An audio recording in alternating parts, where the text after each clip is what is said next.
Whenever I make a video about data centers in our area, I typically get a lot of comments like this. First of all, fair enough to feel that way. The government is telling you we need to reduce emissions while letting massive tech companies come in and burn more coal and gas in service, largely, of AI. I'd be pissed off too. But let's take climate change out of the picture here and just look at the economics.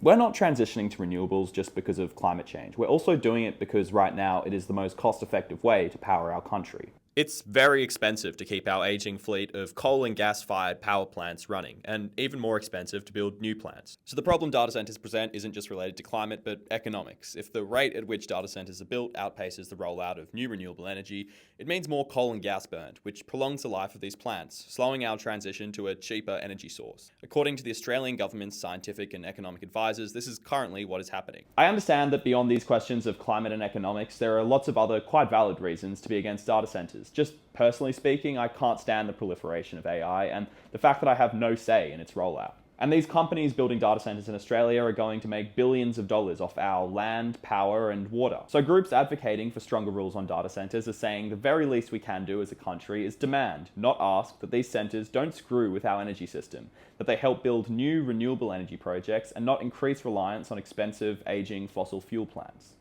In some ways, that is happening right now. Primarily, it is done through these quite complicated contracts called power purchasing agreements. I'll break down how this works. A company signs a long-term contract called a power purchasing agreement, or PPA, with an energy producer. If a data center signs one of these agreements with a renewable energy supplier, the supplier can then borrow against the guarantee to build a new wind or solar farm, meaning clean energy enters the grid as demand increases.